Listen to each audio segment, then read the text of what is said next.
본문의 말씀을 가지고 주 예수 그리스도를 알기에 더욱 힘쓰라라고 하는 제목으로 하나님 말씀 살펴보도록 하겠습니다. 하나님의 말씀을 선정하는 데는 저는 하나님의 말씀 있는 그대로 하려고 해요. 왜? 하나님의 말씀을 전하는 것이니까. 오늘 본문의 말씀의 핵심 주제는 여기서 알다 그런 단어가 계속 등장하고 있는데, 하나님께서 말씀하시고자 하시는 것은 주 예수 그리스도를 알기에 더욱 힘써라. 하나님께서 이렇게 말씀해 주시고 계세요. 하나님의 말씀 우리는 중하게 들어야 되는 것이죠. 하나님은 왜 우리에게 주 예수 그리스도를 알기에 더욱 힘써야 된다라고 말씀하시는가? 오늘 본문의 2절 말씀에도 보니까 하나님과 우리 주 예수 그리스도를 알므로 하나님께서 우리에게 은혜와 평강을 더욱 많이 도와여 주신다라고 2절에서 또 이렇게 말씀해 주고 있다라고 하는 것입니다. 2절 말씀에 보게 되면은 하나님과 우리 주 예수를 알므로 은혜와 평강이 너희에게 더욱 많을지어다. 하나님이 은혜와 평강을 부어주시는 통로는 우리 주 예수 그리스도와 예수를 아는 것이 하나님을 아는 것이라고 주님이 말씀하셨습니다. 나를 알아야지 너희에게 은혜와 평강이 너희에게 더욱 많을 것이니까 예수 그리스도를 알기에 힘을 써야 된다. 아까도 우리가 찬양했지만 아무것도 두려워하지 말아라. 어떻게 두려워하지 않을 수가 있어요? 지금 환경이 상황이 이렇게 지금 심각한 상황인데요. 우리 주님이 그 폭풍 한가운데 제자들을 찾아오셔서 내니 두려워하지 말아라. 내니 당신이 누구십니까? 나 주 예수다. 예수님을 알 때 그 폭풍치는 한가운데서도 두려워하지 않을 수가 있는 것이니 우리 주님이 말씀하신 거예요. 나 예수 그리스도를 알 때 너희에게 은혜와 평강이 있을 것이니. 다니엘은 사자굴에 들어간다 할지라도, 사드락 메삭과 아벳느고는 그 풀무불 속에 들어간다 할지라도 하나님을 알아서 두려워하지 않을 수가 있었으니. 다니엘서 11장 32절 자기의 하나님을 아는 백성은 강하여 용맹을 발하리라. 왜 이렇게 두려워하세요? 결론적으로 말하면 하나님을 제대로 알지 못하기 때문에. 예수 그리스도 내니 두려워하지 말아라. 상황 바라보고 두려워하지 말고, 문제 바라보고 두려워하지 말고 나 예수를 바라보라. 그러면은 두려워하지 않을 것이니. 그렇습니다. 주님은 나의 산성이십니다. 주님은 나의 방패시요 요새가 되십니다라고 고백할 수 있는 것은 상황이 갑자기 좋아져서가 아니라 예수 그리스도를 바라보고 그가 대주제이신 것을, 그가 전능하신 것을 알았기 때문인 것이니라. 주님을 알 때, 하나님을 알 때 내 마음속에 평강이 넘치는 것이고, 오늘 보면 3절 말씀에도 보니까 하나님을 알 때 하나님이 신기한 능력으로 생명을 주시는 것이에요. 그렇죠. 우리 요한복음에도 17장 3절에 예수님께서 말씀하셨습니다. 영생은 곧 유일하신 참 하나님과 그의 보내신 예수 그리스도를 아는 것이니라. 예수 그리스도가 누구인지 확실하게 알 때 영생을 얻게 되는 것이고 생명을 얻게 되는 것이고, 거기에 더하여서 우리 사는 날 동안에 경건에 필요한 모든 것들을 주시는 모든 것은 우리를 부르신 자를 우리가 알을 통하여서 주시는 것이니라 라고 성경에서는 말씀해 주고 있다라고 하는 것이죠.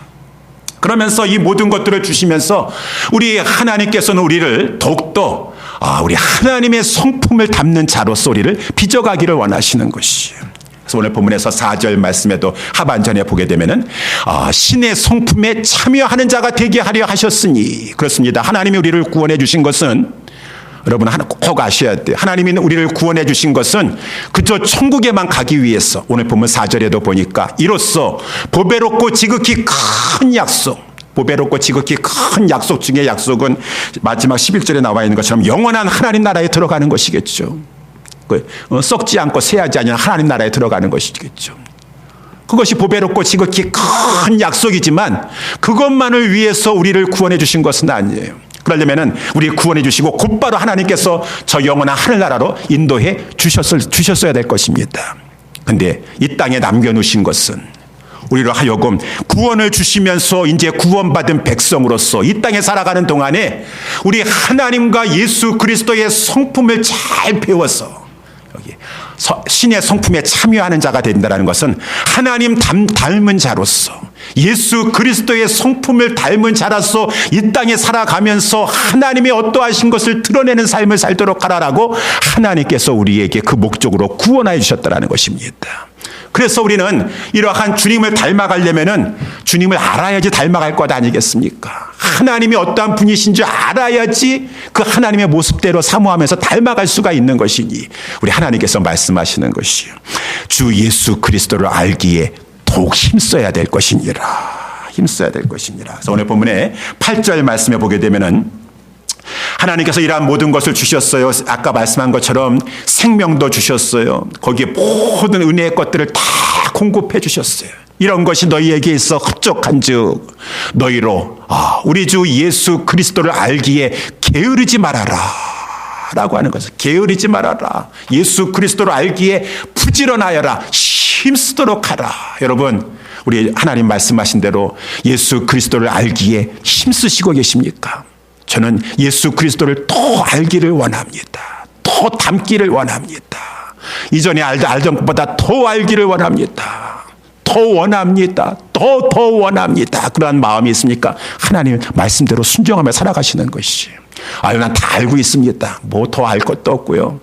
그렇습니까? 그럼 빨리 돌이키셔서 우리 하나님 오늘 말씀하신 대로 우리 주 예수 그리스도를 알기에 게으르지 마세요. 더욱 힘쓰시는 여러분 되시기를 주님의 이름으로 축원합니다. 그러기 위해서는 주님께서 오늘 본문의 말씀에 근거해서 두 가지를 말씀하시는 것이죠. 어떻게 하면은 우리가 우리 주 예수 그리스도를 더욱 알 수가 있을 것인가? 두 가지. 어떤 것이 있습니까? 오늘 본문의 첫 번째는 우리는 다른 데 가서 예수 그리스도를 아는 것이 아니라 하나님을 알 수 있는 길은 이곳에 있다라고 하는 것입니다. 하나님의 말씀을 통하여서 우리 주 예수 그리스도, 우리 하나님을 알 수가 있는 것이. 그러니까 하나님의 말씀이, 영생의 말씀이 여기 있고 예수 그리스도가 어떠한 분이신가, 하나님이 어떠한 분이신가 여기에 분명히 밝혀주시고 계시니 내가 이 말씀을 통하여 예수 그리스도를 알기를 원합니다 라고 하나님 말씀을 가까이 하면서 말씀을 읽고 말씀을 이렇게 듣고 하면 우리 신앙생활 해나가고 있는 거 아니겠습니까? 그래서 이제 오늘 본문의 말씀 1절에 보게 되면은 하나님께서 그 당시에 있는 그 베드로 전서에 이어서 후서에 이르기까지 고난받는 많은 하나님의 흩어져 있는 백성들을 위하여서 1절 말씀 같이 한번 보도록 할까요? 예수 그리스도의 종과 사도인 시몬 베드로는 우리 하나님과 구주 예수 그리스도의 의를 힘입어 동일하게 보배로운 믿음을 우리와 같이 받은 자들에게 편지하노니. 이것이 이제 베드로 사도가 그 당시에 성도들에게 이 보낸 하나님의 말씀, 이 편지 내용인 것입니다. 베드로가 보냈다고 해서 우리는 이 말씀을 가지고 베드로의 말씀이구나라고 여러분 절대로 생각하시면 안 돼요. 이 말씀은 베드로가 전하고 베드로가 편지 쓴 내용이지만 베드로 사사로운 생각이 아니라 하나님께서 베드로를 영감시키셔서 감동시키셔서 하나님의 말씀을 받아서 저가 기록한 것이니 이 말씀은 베드로가 기록한 말씀일 뿐인 것이지 하나님의 말씀이라고 하는 것입니다. 그래서 오늘 본문에 21절, 우리 1장 21절 보게 되면은 예언은 언제든지 사람 뜻으로 낸 것이 아니요. 예언은 말씀을 말해주고 있어요. 오직 성령의 감동하심을 입은 사람들이 하나님께 받아 말한 것임이니라.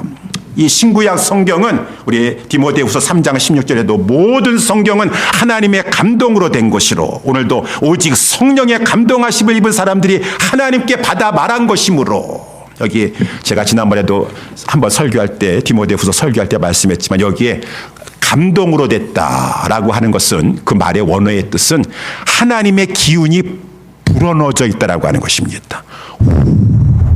하고 이 말씀을 기록할 때 성령으로 말미암아 하나님의 기운이 이 말씀 속에 지금 살아있다라고 하는 것이에요. 이 말씀을 기록할 때뿐만 아니라 우리가 하나님 바른 뜻 안에서 이 하나님의 말씀을 읽을 때 잘 사모하면서 들으려고 할 때 이 살아있는 기운이 있는 이 하나님의 말씀이 우리를 살리시는 것이고 우리에게 믿음을 주시는 것이고 우리를 변화시키는 것이고 사람들을 변화시키는 것이고 그러니까 예수 그리스도를 몰랐던 사람이 예수님이 이러한 분이시구나라는 것을 깊이 깨달아 알 수 있는 것은 이 살아있는 말씀이 그 영혼을 깨워주시는 그러한 기운의 능력이 있는 것이니 하나님의 말씀은 살아서 운동력이 있습니다. 좌우의 날선 어떤 검보다도 예리하여 우리의 영과 혼감이 관절과 골수를 찔러주기까지 하시면서 죽은 영혼을 살리시기도 하시고 살리신 영혼을 믿음으로 이끌어 가시기도 하시고 이 하나님의 말씀에 기운이 풀어져 있는 것이에요.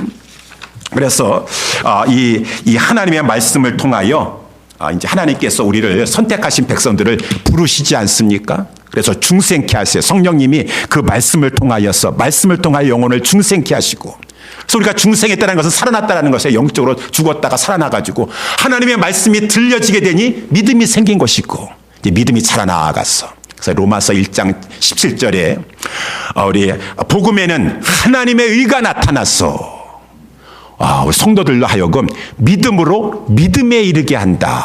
여기 하나님의 의가 나타난다라고 하는 것은 하나님의 의라고 하는 1장 오늘 1절에도 보니까 오직 하나님과 구주 예수 그리스도의 의를 힘입어서 라고 이렇게 우리가 보배로운 믿음을 받게 되었다라고 이렇게 말씀해 주고 있어요. 여러분, 하나님의 의라고 하는 것은 무엇입니까? 하나님의 거룩하신 사랑을 말씀해 주고 있어요. 1절의 말씀을 계속 우리에게 비춰주세요. 우리 하나님의 우리를 사랑하시는 것을 계속 말씀해 주고 있어요. 하나님의 사랑은 의로우신 사랑이에요. 거룩하신 사랑이 있어요. 거룩하신 사랑이라고 하는 것은 하나님은 우리 죄인들을 불쌍히 여기셔요. 긍휼히 여기셔요. 그래서 구원해 주고 싶으신 것이에요. 근데 하나님은 공의로우신 하나님이시기 때문에, 공의로우신 성품이기 때문에 죄를 조금도 용서할 수 없어요. 죄를 거부하십니다. 가까이 오지 말아라. 가까이 올 수 없다. 라고 하는 것이요. 죄인은 구원하고 싶으신데 죄를 용서할 수 없으니 죄인을 건져서 하나님 앞에 가까이 오시게 하실 수가, 하나님이라도 하실 수 없었어요. 이 하나님의 공의의 속성과 이 하나님의 이 사랑의 속성 두 가지를 다 가지고 계세요. 하나님이 어떻게 하셨습니까? 이렇게 해야 되겠다. 내가 저들을 사랑하는데 저들이 죄 가운데 있어서 저들을 받아줄 수가 없구나. 우리 하나님이라 다 하실 수 있으니까 뭐가 어때? 그러면서 그냥 죄인이 있어도 그냥 받으실 수가 없었어요. 그러니 하나님의 공의도 만족하시고 하나님께서 우리를 사랑하시는 그 사랑도 만족하시기 위하여서 하나님께서는 죄 없으신 예수 그리스도로 하여금 우리 죄인들의 그 죄에 대한 모든 대가를 다 치르게 하셨다. 그것이 하나님은 의로우시도다. 하나님은 의로우시도다. 하나님은 그저 하지 않습니다. 대가를 치르셨어요. 그 대가는 그 아들을 내어놓는 대가였으니 자기 자신이 대가를 치르신 것이나 마찬가지예요. 독생자를 내어주시는 하나님의 사랑이 이렇게 의로우시구나. 하나님의 사랑이 이렇게 거룩하시구나. 우리를 구원하시기 위하여서 이 죄인을 위해서 죄값을 치러야 될 그 누군가가 필요한데 오직 흠없고 점없으신 분이 한 분 계시니 그 아들 예수 그리스도를 우리를 위해서 속죄의 희생 제물이 되게 하여 주셨구나. 하나님의 그 사랑은 거룩하신 의로우신 사랑이시구나. 그 아들 예수 그리스도는 하나님 앞에 순종하여 하늘 여보자 영광을 버리고 이 땅에 내려오셔서 우리를 위해서 속죄 제물이 되어주셨으니 그는 의로우시구나. 거룩한 사랑이구나. 복음에는 하나님의 의가 나타나 있어요. 이것을 통하여서 하나님 우리를 구원해 우리를 살려주시고 이제 살아난 사람은 그것을 깨닫습니다. 하나님이 이렇게 의로우신 사랑을 가지고 우리를 사랑하셨으니 라고 하면서 그때 이제 우리는 믿음을 가지게 되는 것이, 그러니까 믿음도 하나님이 살려주시면서 깨닫게 하여 주셨으니 이 믿음은 내가 스스로 가진 것이 아니라 믿음을 받은 자들이다. 오늘 본문의 1장 1절에 보게 되니까 너희들은 이 보배로운 믿음, 오직 의인은 믿음으로 말미암아 살게 되는 것인데 내가 믿음 없으면은 영원한 지옥에 들어갈 수밖에 없는 죄인인데 믿음을 갖게 해주신 것도 내가 믿었기 때문인 것이 아니라 하나님이 살려주시고 이 의로우신 하나님을 깨닫게 하여 주셔서 믿게 된 것이니 믿음도 하나님의 선물인 것이니라. 우리 성도들은 보배로운 믿음을 하나님으로부터 받은 자들이 된 것이에요. 그래서 이제 오늘 본문의 말 3절에도 보니까 하나님의 말씀 속에는 이 말씀을 영광이라고 하였습니다. 영광과 덕이 있다라고 했는데 하나님의 덕이 있어요. 하나님 우리를 위해서 베풀어 주신 그 사랑이 그 가운데 있다라고 하는 것이죠. 2절 말씀인가요? 거기에 영광과 덕이 있다라고 이렇게 말씀해 주고 있어요. 3절 말씀에 사랑하는 성도 여러분들이요. 그래서 우리는 이렇게 이 보배로운 이 믿음을 갖게 된 것이 하나님의 말씀을 통하여서 이렇게 성령님께서 역사해 주심으로 말미암아 하나님의 의를 깨닫고 믿음을 받게 되었다라고 했으니 말씀이 이렇게도 역사하는 것입니다. 이 성경을 가까이 할 때 이 성경 속에서 특별히 우리는 이 하나님을 발견하되 예수 그리스도를 통하여서 하나님이 어떠한 분이신가를 밝히 알게 되는 것이죠. 그래서 이 성경 말씀은 우리 주님이 말씀하셨어요. 나에 대해서 하시는 말씀이다. 그래서 요한복음 우리 5장 39절 40절 예수님 말씀하셨습니다. 너희가 성경에서 영생을 얻은 줄 알고 상고하거니와 이 성경이 곧 내게 대하여 증거하는 것이니라. 구약 성경은 오실 예수 그리스도에 대해서, 신약 성경은 오신 예수 그리스도와 다시 오실 예수 그리스도에 대해서 증거하는 것이니 이 신구약 성경은 다 예수 그리스도에 대해서 사실적으로 증거하고 있는 것이에요. 그러니 우리가 하나님 말씀대로 예수 그리스도를 알기에 힘쓰려면 다른 데 가는 것이 아니라 예수 그리스도를 알고 싶습니다 하면서 이 성경을 덜 가까이 하고 성경 속에서 예수님을 만나기에 힘써야 된다라고 하는 것이에요.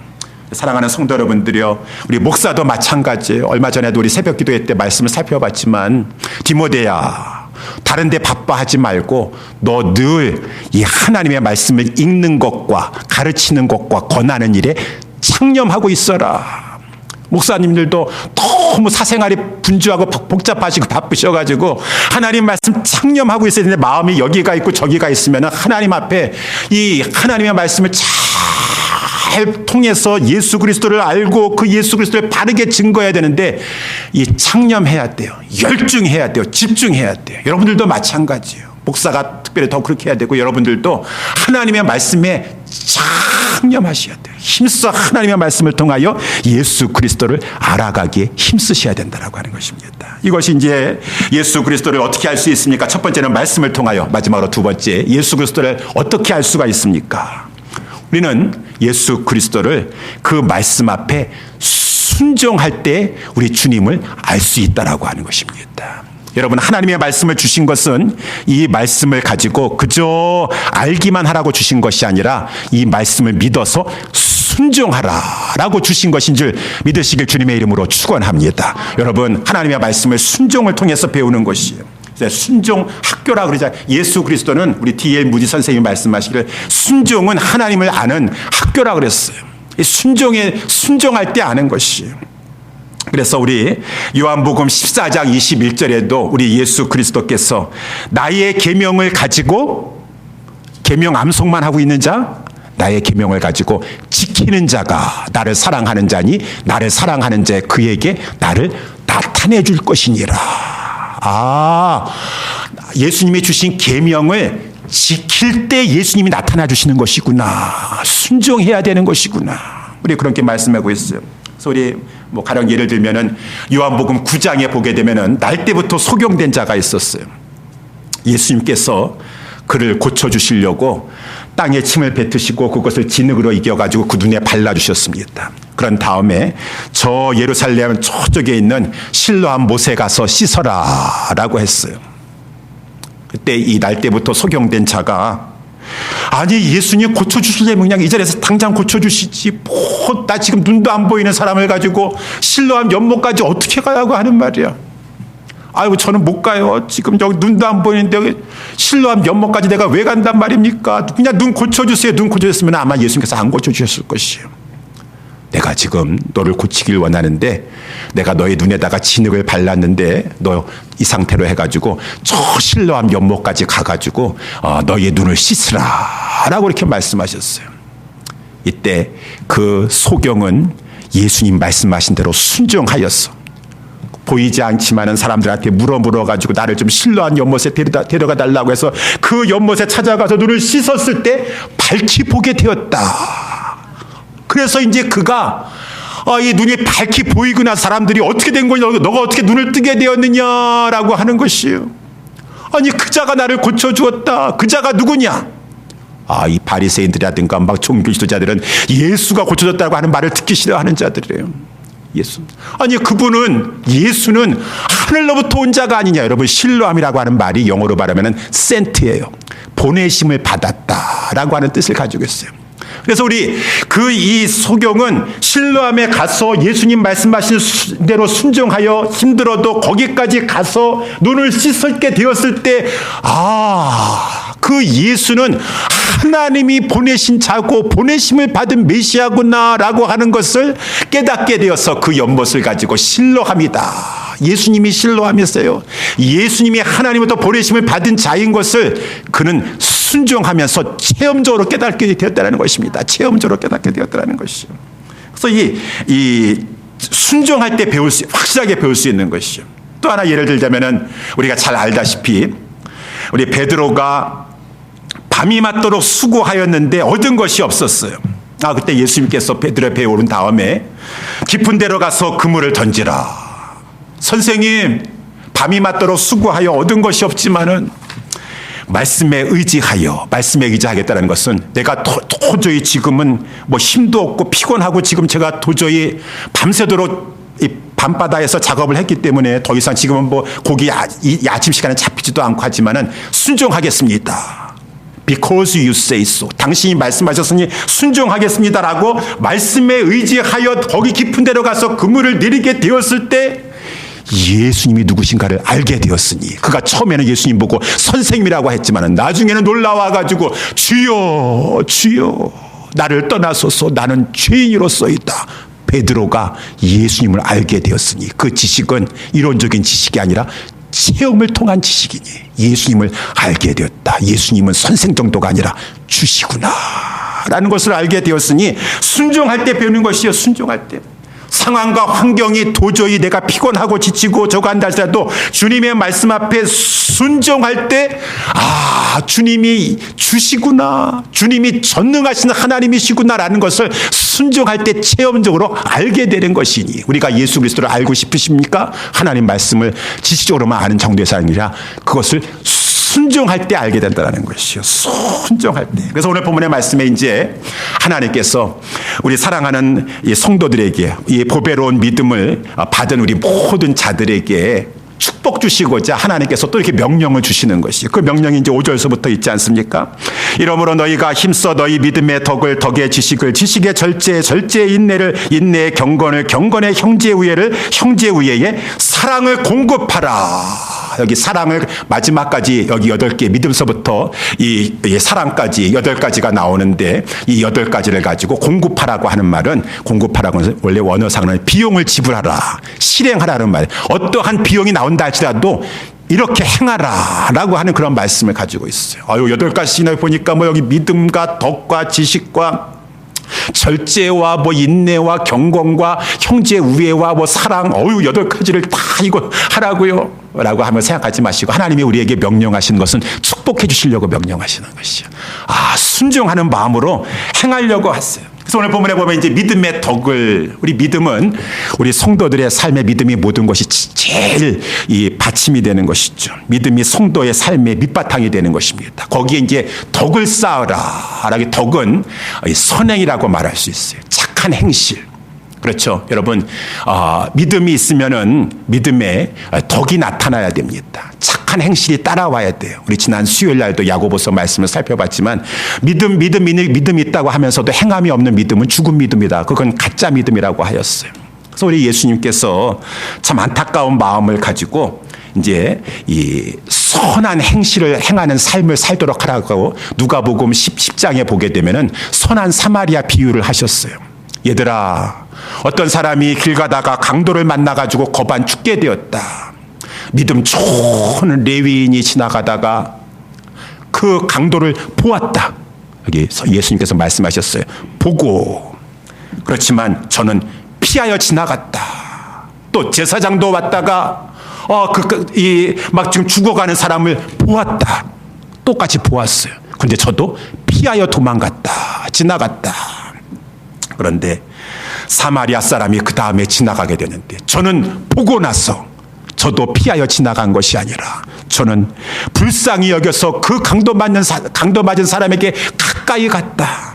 가까이 가서 자기가 가지고 있는 기름과 포도주를 그 상처에다가 붓고 그것을 가지고 싸매어 주고, 그리고 그 사람을 자기 짐승에 태워가지고 주막에 찾아가서 그 주막에다 가서 거기서 돌봐준 다음에 자기가 일이 있어서 계속 거기 있을 수가 없으니까 그 주모에게 부탁해서 이자를 잘 돌봐주라, 내가 다시 올 텐데 내가 그 부비가 얼마가 들지 간에 다 지불해 주겠노라 라고 했는데, 우리 이제 예수님께서 그 율법사에게 또 제자들에게 하시는 말씀에 너도 가서 이와 같이 하라. 믿음이 있느냐? 저 제사장과 저 레위인과 같이 믿음이 있다고 하면서도 도와줄 마음은 조금도 없고 그저 보고서는 피하여 가는 그러한 죽은 믿음 가지고 있는 것처럼 인생을 살지 말고 사마리아인처럼 봤으면 불쌍히 여기서 가까이 가서 상처를 싸매어주고 살려주고 저를 어쩌든지 간에 회복할 수 있도록 도와주려고 하는 선한 사마리아인이 되도록 하라라고 말씀하셨는데 이게 더 말할 수 없고 오늘 본문이 그 말씀이 아니니까 선한 사마리아인은 궁극적으로 예수 그리스도께서 선한 사마리아인이신 것이에요. 그래서 우리가 살아가는 동안에 부족하지만 보고 그냥 피하여서 지나가는 그러한 자가 되지 아니하고 정말 안타까운 마음을 가지고 가서 우리 믿음 위에 덕을 세워야 돼요. 선한 사마리아인이 되어야 돼요. 그 자가 예수 그리스도를 본받는 자라고 하는 것입니다. 믿음의 덕을 쌓도록 하라. 오늘 본문의 말씀에 보니까 덕의 지식을 쌓도록 하라. 여기 지식이라고 하는 것은 진리, 하나님의 말씀을 말씀해 주고 있습니다. 그래서 우리가 물론 선행도 힘써야 되겠죠. 선행도 힘써야 되겠지만 선행 플러스 지식, 하나님의 말씀, 진리를 도와야 된다라고 하는 것이죠. 우리 예수님께서 많은 사람을 불쌍히 여기셔서 저에게 먹여주시고 저들의 병을 고쳐주셨지만 예수님 이 땅에 오셔가지고 그저 먹이는 사역만 하신 거 아니에요. 그저 병 고친 자 사역만 하신 거 아니었어요.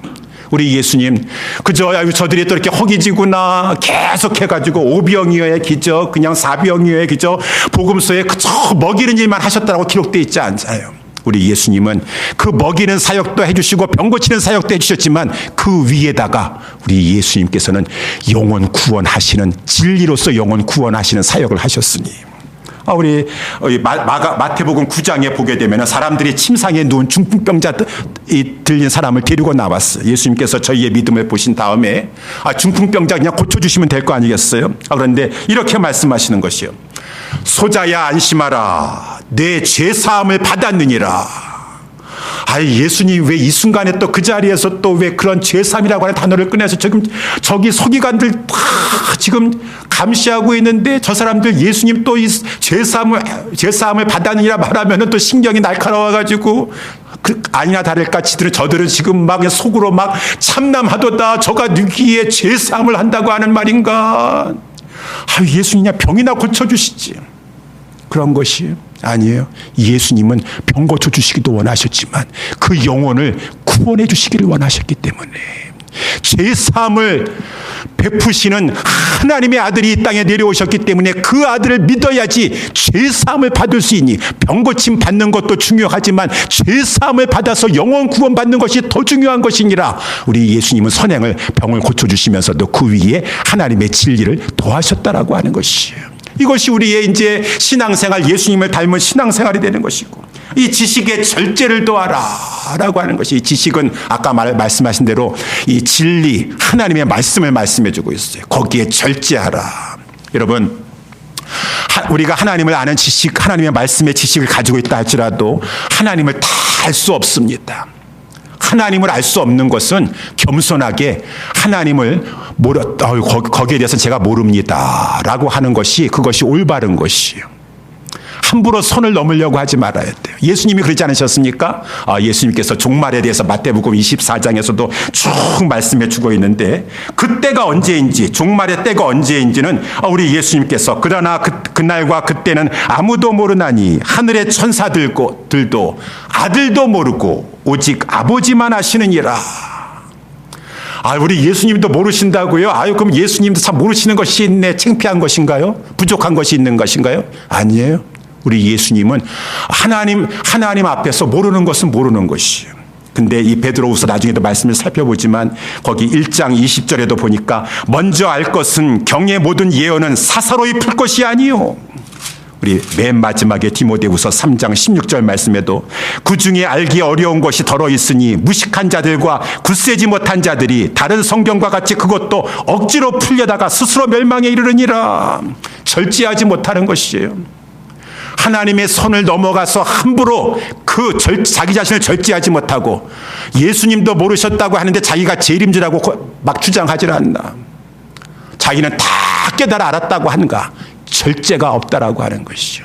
항상 하나님의 말씀 지식 가운데서도 절제의 자세를 취하는 그러한 자세를 취해야 될 것이고 절제의 인내를 해야 될 것이다. 여러분, 우리 예수님께서 절제하시면서 인내하지 않으셨습니까? 예수님이 그 붙잡힌 밤에 이제 십자가를 지시기 전날 밤이었었어요. 가룟 유다가 사람 무리들을 데리고 예수님 잡으러 왔는데 예수님 강도 취급했습니다. 검과 몽치들을 그냥 가지고 예수님 잡으러 왔어요. 예수님께서 그것을 보시고 나서 참 가룟 유다에 대한 배신감도 느꼈겠지만 모멸감도 느꼈어. 내가 성전에서 가르쳤었을 때에는 너희가 잡지 않더니 너희들이 강도를 잡는 것처럼 검과 몽치를 가지고 나를 잡으러 왔구나. 모멸감을 느꼈어요. 베드로도 화가 났습니다. 그래가지고 막 검을 뽑아가지고 대제사장의 종을 쳤는데 귀가 떨어지게 되었어요. 그때 예수님께서 이렇게 말씀하지 않으셨습니까? 내 검을 도로 집에 꽂으라. 너는 내가 내 아버지께 구하여 지금 12명 더 되는 천사를 보내시게 할 수 없는 줄로 아느냐. 내가 만일 그렇게 하면은 이 일이 있으리라고 한 성경이 어떻게 이루어지리요? 우리의 예수 그리스도는 하나님의 뜻이 이루어지기 위해서 절제하시고 인내하셨어요. 12명이나 더 되는 그 천군 천사를 다 동원하셨어. 내가 너희 가룟 유다가 나를 이렇게 배신하고 나를 강도 취급하고 보면 나는 더 이상 참을 수가 없어요. 지금 내가 하나님의 아들로 만군의 이 여호와 하나님의 아들이신데 그 예수 그리스도께서 마지막 순간에 더 이상 혈기를 참을 수가 없어 절제할 수가 없어서 천군 천사를 동원해서 그 가룟 유다와 그 무리들을 다 쓸어버리시는 그러한 일을 행하지 아니하시고 하나님의 뜻을 위해서 절제하셨다. 인내하셨다라고 하는 것이죠. 인내의 경건을 우리 주님은 끝까지 인내하셨는데 그 인내하실 수 있었던 것은 경건하셨기 때문이다. 경건이라고 것은 하나님을 두려워하고 하나님을 사랑하는 것이에요. 우리 예수님께서 십자가에서 달려 돌아가실 때 주변에 많은 사람들이 예수님을 조롱했습니다. 멸시했습니다. 수치를 느끼게 했습니다. 막 욕을 했습니다. 우리 예수님께서 끝까지 인내하실 수 있었던 것은 하나님을 사랑하셨기 때문에 그래요. 하나님을 경외했기 때문에 그래요. 그래서 하나님께서 우리가 담당해야 될 그 모든 죄값을 다 예수님께서 부으셔서 예수님이 저주의 진노를 잔을 받으시면서 하나님 앞에 버림받으셨을 때 엘리 엘리 라마 사박다니 엘리 엘리 라마 사박다니 나의 하나님 어찌하여 나를 버리셨나이까. 그 순간에는 아버지라고 말씀하시지 아니하시고 우리 모든 그 인간이 받아야 될 모든 죄의 값을 저주의 값을 다 받으시기 위해서 하나님이라고 하셨지만 하나님 어찌하여 나를 버리시나이까. 이 말은 원망하는 말이 아니에요. 탄식하는 말이죠. 왜 그렇습니까? 하나님 나를 왜 버리시나이까 말씀하지 아니하시고 우리 예수님은 그 버림받는 순간에도 하나님을 향하여서 나의 하나님이십니다. 나의 하나님이십니다. 하나님에 대한 사랑하는 마음. 하나님은 나를 사랑하시는 나의 하나님이시고 나는 하나님을 신뢰합니다. 하나님을 사랑합니다. 라고 하는 그 마음을 가지고 마지막 순간에도 하나님을 붙잡았습니다. 하나님은 나의 하나님이십니다. 그 예수님의 경건이 예수님을 인내하게 하셨어요. 예수님을 인내하게 했어요. 경건의 형제 우애를 더하라. 그렇죠. 경건이라는 것은 하나님을 경외하고 하나님을 사랑하시는 것이라고 한다 그러면은 하나님 사랑은 이웃 사랑으로 나타난다고 하지 않습니까? 경건의 형제 우애를 나타내라. 여러분, 특별히 우리 하나님께서 우리 예수님께서 하나님을 경외하고 사랑하셨기 때문에 십자가를 다 끝까지 인내하셨지만 다른 한편으로는 우리를 사랑하시기 때문에 끝까지 순종하신 것이에요. 형제를 사랑하시기 때문에 우리 주님이 형이 되시고 맏아들이 되어주셔서 형제를 우리 주님은 우리에게 말씀해 주시는데 특별히 베드로전서 지난번에 말씀 살펴본 대로 3장 8절 마지막으로 말하노니 너희가 다 마음을 같이하여 체휼하며 형제를 사랑하며 불쌍히 여기며 겸손하며 다 같이 마음을 같이하고 체휼하며 형제를 사랑하며 우리 특별히 믿는 자들끼리 서로 마음을 같이 하고 체휼하고 형제를 사랑하라. 불쌍히 여기라. 겸손하라. 하나님이 그것을 기뻐하셔요. 여러분, 뭐 제가 조심스럽지만은 우리 성도님, 우리 교회 안에 있었던 일을 잠깐 제가 이렇게 말씀을 드리면, 우리 지금 교회를 못 나오고 계시는, 우리 못 나오신다고 저는 생각하고 있습니다. 안 나오시는 것이 아니라 이 방송을 지금 예배를 드리시겠지만 제가 사실대로 이렇게 잠깐 말씀드리면은 우리 김영관, 우리 정지혜 집사님, 저는 다 여러분들 이렇게 보고 있어요. 안 보는 것 같지만, 무관심한 것 같지만, 제가 기억하고 있기로는 김영관, 정지혜 집사님은 12월 첫 주까지 나오셨어요. 그 전까지는, 그 전에 이렇게 몸이 아프셔가지고 수술 받으시고 잠깐 이렇게 몇 달 동안 못 나오시다가 이제 회복되셔서 쭉 나오셨는데, 그냥 여기 애 데리고 오실 수가 없으시니까 차 안에서 주차장에서 예배를 들으셨어요. 그러니까 근데 지금 이제 12월 첫째 주까지는 나오셨다가 더 이상 우리 지금 날씨도 추워지고 하는데 애를 여기서 이렇게 풀어놓을 장소도 없어요, 우리 교회. 엊그저께도 한국일보 신문에 보니까 젊은이가 없는 교회는 미래가 없다라고 큰 타이틀로 종교란에 이렇게 해놨더라고요. 젊은이가 있으려면은 젊은이가 예배 드릴 수 있는 공간이 있어야 되는데 그거를 우리가 무관심하면 안 돼요. 그러면서 우리 왜 젊은이들은 오지 않나.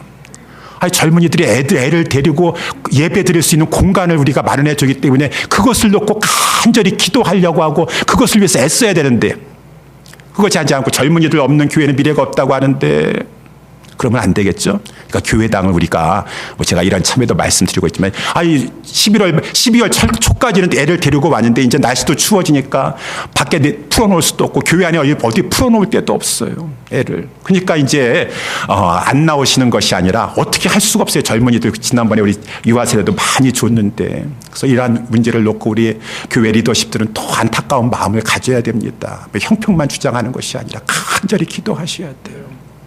어쨌든 12월 초까지 나오셨어요. 제가 기억하기로는 11월 거진 마지막 제쯤 됐었을 때 우리 김영관 집사님은 군인 아니십니까? 군인이시니까 이렇게 이제 언제까지 우리가 함께 있었으면 좋겠는데 이제 또 때가 되셨어요. 그래서 이제 다른 데로 이제 가실 것 같은 걸 다 저도 염두에 두고 있죠. 하나님의 은혜로 그래도 거진 2년에 한 번씩 로테이션으로 돌아가는데, 이게 한 텀을 더 같이 있을 수 있도록 해서 4년 이제 됐습니다. 그래가지고 이제 떠날 때가 되셨어요. 그래서 제가, 집사님께 물어봤어요. 집사님, 이제 4년 다 돼가는데 또 이제 다른 데로 가야 되는 거 아니겠습니까? 목사님, 이제 그래서 지금 어플라이 하고 있습니다. 이 미국 군대는, 한국 군대는 막 저기 가라 하면 가는 건데 자기가 원하는 대로 어플라이를 할 수가 있대. 거기 허락하면 이제 글로 갈 수 있다고 하는 세상 잡과 똑같습니다. 그래가지고 이제 본인이 그때 11월 말에 얘기를 하는데, 한국 가고 싶다는 거예요. 한국. 거기 한국에 가면은 우리 장인어른 장모님도 있고 애들 돌봐줄 수 있고 하니까 얼마나 좋겠어요. 한국에 또 한 2, 3년 살다 오면 좋겠죠. 한국 가고 싶다. 그래서 한국 아니면 독일 이제 이렇게 가고 싶다 이렇게 말을 하더라고요. 그래서 이제 기도해야지. 이제 어차피 떠날 텐데 또 본인이 원하는 데 갔으면 좋겠다라고 했는데 그러고 나서 이제 지난번에 대신방을 할 때 대신방을 하면서 기도 제목이 무엇이 있습니까? 라고 이렇게 물어봤더니만은 목사님 하여튼 요번에 또 재배치 받는데 이제 좋은 데로 배치 받을 수 있도록 기도해 주세요. 한국이요? 근데 한국은 안 됐습니다. 한국에서 이메일이 와가지고 거기에 안타깝다고 우리 김영관 집사님이 차례가 안 되고 바로 아마 그 전에까지 끊겼나 봐요. 그래서 안 됐다라고 이렇게 연락이 왔어요. 그러면은 독일이네, 독일 놓고 기도해야 되겠네라고 이렇게 얘기했죠. 그래서 독일도 그렇고 다른 좋은 데도 다른 데도 그렇고 하나님이 인도해 주신 대로 갔으면 좋겠습니다라고 하는 것이요. 그래서 이제 그런 줄 알고 있었는데. 지난 달인가요? 1월 말인가 2월 초쯤에 돼가지고 김영관 집사님이 저녁 늦은 시간에 전화가 왔어요. 목사님, 제가 지금 밖에 나와서 지금 집에 들어가는 길인데 우리 김준경 장로님 댁에 잠깐 좀 들렀으면 좋겠습니다. 근데 제가 지금 주소가 없으니까 목사님 좀 주소를 좀 보내주시겠습니까? 라고 이렇게 연락이 왔어요. 지금 아마 장 보고 오는 길에 우리 장로님 댁에 장로님 저렇게 지금 나가지도 못하시고 권사님까지 저거 하셔가지고 하니까 뭔가를 갖다 드리려고 하나 보구나 제가 이제 추측한 것입니다. 그래서 이제 주소를 해주면서 제 마음이 굉장히 기뻤습니다. 그래야지. 그것이 바로 형제우애지. 형제우애지. 말로만 형제우애가 아니라. 지금 우리 형제라고 해서 다 우리 하나님 안에서 목사고 장로고 다 우리 형제예요. 어떤 교회에서는 다 형제님, 자매님이라고 부르지 않습니까? 지금 형제가 저렇게 힘들어하고 어려워하고 있다라고 하는데 그래도 젊은이가 그래도 그냥 장로님 댁에 찾아가서 그래도 뭔가를 좀 드리려고 하는 그런 마음을 가지고 있다라는 것을 제가 알게 되니까 솔직히 너무 기쁜 거예요. 여러분들도 그렇지 않습니까? 부모님은 자녀들이 서로 사랑할 때, 생각해 줄 때 그렇게 기쁜 거예요. 근데 그 순간에 제가 솔직히 말씀드리면 하나님께서 내 마음속에 그거를 기뻐하신다라는 것이요. 내가 저의 그 행실을 기뻐하니 저의 마음의 소원을 이루어 줄 것이니라. 제가 그것을 순간적으로 느꼈어요. 그래서 제가 이게 무슨 생각인가? 하나님이 우리 김영관 집사님의 그 행실을 기뻐하셔서 하나님께 저의 마음의 소원을 이루어 주신다고 하는 것을 제가 이렇게 딱 생각이 들게 되었어요.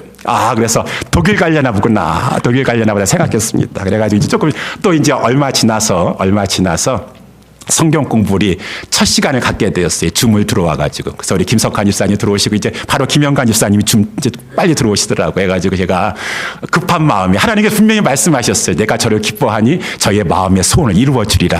라고 해서 집사님 결정 났어요? 그랬더니 결정 났대요. 어저께 결정 났대요. 그래서 독일이란가 보다. 그래서 독일인가 보다 했더니만은 우리 정지혜 집사님 그 옆에 있다가 목사님 우리 한국 가게 됐어요. 한국 가게 됐어요. 아니 어떻게 한국 가게 됐어요? 한국은 안 됐다면서요? 글쎄 말이에요. 안 됐다고 이메일이 왔었었는데 갑자기 한국으로 배치받게 됐어요. 제가 지금 이렇게 예화 같은 거는 솔직하게 잘 말씀드려야 되기 때문에 제가 조심해서 사실대로 말씀드리지만 제가 그것을 보면서 하나님이 이것을 기뻐하시는구나. 형제 우애를 기뻐하시는구나. 서로 돌아보고 서로 사랑을 베풀어주고 서로 관심을 우리 젊은이들이 다 그런 마음 가지고 있어요. 그래서 신방할 때 보면은 쑥스러워가지고 표현은 못한다 할지라도 목사님 우리 그분은 좀 어떠세요? 그분은 어떠세요? 이렇게 또 생각하고 계시는 분들이 많이 계시더라고요. 하나님이 그 마음과 특별히 마음의 행실을 기뻐하시는 것이요. 형제를 사랑하는 우애를 기뻐하셔서 그것을 공급하도록 하라. 그 실행을 하도록 하라. 라고 말씀해 주고 있어요. 그 위에 우리 주님께서 마지막으로 말씀하시는 것은 우리 형제끼리 사랑하는 것은 당연한 것이고 마땅한 것이요. 거기에다가 사랑을 공급하라. 제일 꼭대기에 사랑을 공급하라라고 하였어요. 사랑은 아가페 사랑이에요. 이거는 형제의 우애라는 것은 내가 친한 사람, 나하고 관계 좋은 사람만 사랑하는 정도를 뛰어넘어서 내가 별로 나하고 관계없는 사람이라 할지라도 아니 그 사람은 나에게 좀 해를 끼칠 것 같은 그러한 사람이라 할지라도 우리 예수님이 보여주셨던 그 사랑을 가지고 사랑하도록 하라 라고 하는 것이 사랑을 베풀어 주도록 하라. 우리 예수님이 그러지 않으셨습니까? 예수님이 마지막 유월절 만찬을 하시면서 서로 자기가 크다라고 이렇게 주장하는 그 제자들 앞에서 예수님께서 울통을 벗으시고 허리에 수건을 두르시고 나서 대야에 물을 손 씻으셔서 제자들의 발을 씻겨주시는 것이에요. 근데 예수님께서 12명의 제자들을 다 씻어주실 때 가룟 유다까지 씻겨주셨어요. 그러면서 예수님께서 유월절 만찬을 하시는데 너희 중에 나를 팔 사람이 있느니라. 너희 중에 하나가 나를 팔 것이니라. 누가 판다라고 하는 말입니까? 이 중에서 예수님을 누가 판다라고 하는 말이에요. 예수님 마지막까지 가룟 유다의 양심을 찌르셨어요. 내가 떡을 찍어서 주는 자가 나를 팔 것이니라. 그러면서 예수님께서 떡을 찍으셔서 가룟 유다에게 그 떡을 주셨어요. 근데 예수님은 마지막 순간까지 가룟 유다라 할지라도 사랑하셨어요. 만약에 우리 보통 인간이요 저 같은 인간이라고 한다면 그 떡을 주면서라도 아주 싫어하는 마음을 가지고 억지로 줬을 것이에요. 경멸하는 표정을 가지고 차가운 표정을 가지고 나를 배반하고 팔자라고 하면서 차가운 표정을 가지고 그 가룟 유다에게 떡을 주어줬을 것인데 우리 예수님은 마지막 순간까지 가룟 유다를 바라보시면서 안타깝고 불쌍히 여기고 사랑의 마음으로 떡을 찍어서 그에게 주셨기 때문에 그 제자들이 가룟 유다가 예수님을 팔 것인지를 그 순간에는 깨닫지 못했다라고 하는 것입니다. 예수님의 사랑은 자기를 배반하여 자기를 해할 자까지라도 아가페적인 사랑을 가지고 사랑하셨구나. 그 십자가에서 아버지여 저들을 사하여 주옵소서 저들은 자기 하는 것을 알지 못하기 때문이다. 자기를 욕하고 비방하고 조롱하고 욕을 끼치는 사랑까지 아가페 사랑을 하셨는데 우리는 부족합니다. 그렇지만 주님은 말씀하십니다. 이러한 사랑을 너희 삶 가운데 공급하라. 힘들어도 너희가 실행하라. 그러한 삶을 살도록 하라라고 주님이 말씀하시는 것이. 사랑하는 예수 사랑교회 성도 여러분들이요, 우리가 이러한 삶을 살 때, 이러한 삶을, 오늘 본문에 이제 10절 말씀을 보도록 하겠습니다. 10절 말씀에 보게 되면은 그러므로 형제들아 더욱 힘써 너희를 부르심과 택하심을 굳게 하라. 이게 부르심과 택하심을 굳게 하라고 하는 것은, 하나님이 너희를 택하시지 않으셨느냐, 하나님이 너희를 왕같은 제사장이여 거룩한 나라여 그의 족속된 백성으로 부르시지 아니하셨느냐, 이것을 가지고 모든 사람에게 굳게 하라고 하는 것은 알게 하라고 하는 것이에요. 너희들이 예수 그리스도를 알고 어떠한 상황 가운데서도 평안함과 담대함을 가지고, 그러면서 신의 성품을 가지고 우리 하나님의 성품과 예수님의 성품을 그 실천하는 삶을 통하여서, 저자는 하나님이 택하신 자가 맞아요. 저자는 하나님이 부르신 하나님의 교회요, 하나님의 성도인가가 확실해요. 그 저자는 하나님의 성품을, 열매를 보면 그 나무를 알 수가 있는데, 그 저의 언행과 행실과 보니까 신의 성품을 가지고 있는 자예요. 하나님이 부르신 자가 맞구나, 하나님의 택하신 자가 맞구나라고 하는 그 하나님의 아름다운 덕을 세상에 가서 하나님의 편지가 되어서, 하나님의 빛이 되어서 그것을 보이도록 하라라고 하는 것이에요. 이렇게 우리는 하나님 앞에 이 보배로운 믿음을 가지고 보배로운 지극히 큰 약속을 받아서 이 세상 살아가는 동안에, 이렇게 예수 그리스도를 힘써 알므로 말미암아 그들을 닮아서 거룩한 성도의 길을 걸어 나아갈 때, 늘 예수님을 알고 예수님을 닮아가는 데 힘쓰면 실족지 않습니다, 여러분. 실족지 않고 영원한 하나님 나라에 넉넉히 하게 하는 은혜 속에서 여러분들은 천국에 입성하게 될 것입니다. 우리가 살아가는 동안에 그렇게 살아가도록 합시다. 사랑하는 우리 예수사랑교회 성도 여러분들이요, 우리 주님을 알아가기를 힘씁시다. 우리 시편 91편 우리 좋아하는 말씀 있죠? 저가 나를 안즉 내가 저를 높이리라. 알다라고 하는 것은 체험적으로 아는 것이죠. 순종했더니만은 우리 주님은 정말 주님이시구나, 전능하신 하나님이시구나, 우리 체험적으로 알아서 우리 이 세상 살아가든지 우리 교회가 먼저 다 같이 하나가 되고, 다 세상에 나아가서도 빛과 편지로 향기로 살아가는 것 가운데 우리 하나님 앞에 영광 올려드리고 천국을 향해서 힘있게 나아가는 우리 모든 성도님들 다 되시기를 주님의 이름으로 축원합니다. 기도하겠습니다. 하나님 아버지 감사